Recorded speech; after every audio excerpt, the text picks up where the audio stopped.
George Washington was an American statesman and soldier who served as the first president of the United States from 1789 to 1797. As one of the leading patriots, he was among the new nation's founding fathers and served as commander-in-chief of the Continental Army during the American Revolutionary War. He presided over the 1787 Constitutional Convention. He also came to be known as the father of his country. Washington was born gentry to a family of wealthy planters.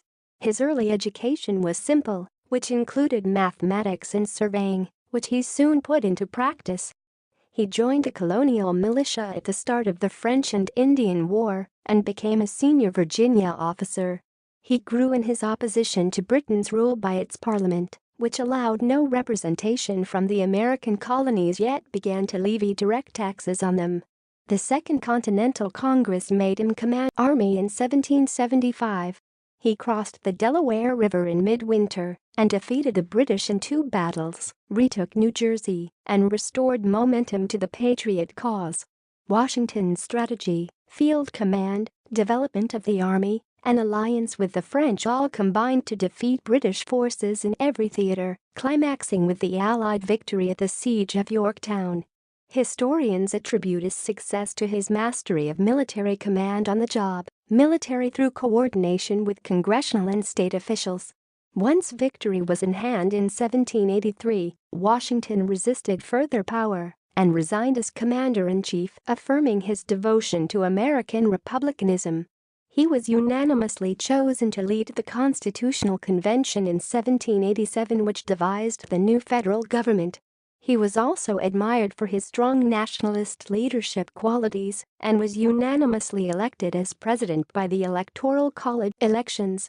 But by 1794, Congress was divided between rival parties founded by 2 of his cabinet secretaries, Thomas Jefferson's Democratic-Republican Party and Alexander Hamilton's Federalist Party. Washington remained nonpartisan and never joined the Federalists, though he largely supported their policies.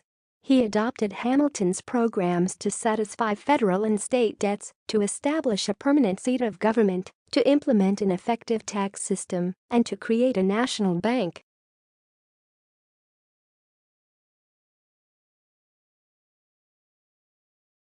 Washington avoided another war with Great Britain by securing the Jay Treaty of 1795, guaranteeing a decade of peace and profitable trade despite intense opposition from the Democratic Republicans. He oversaw the creation of a strong, well-financed national government that maintained neutrality during the French Revolution, suppressed the Whiskey Rebellion, and won wide acceptance of the new federal government among Americans. His incumbency established many precedents still in as the cabinet system, the inaugural address, and the title Mr. President. His retirement from office in 1797 after 2 terms established a permanent 2-term limit to the presidency.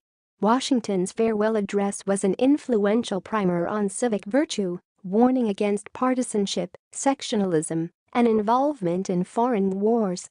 Upon his death, he was famously eulogized as first in war, first in peace, and first in the hearts of his country, ranking him among the top 3 presidents in American history, and he has been depicted and honored in numerous monuments, public works, currency, and other dedications to the present day.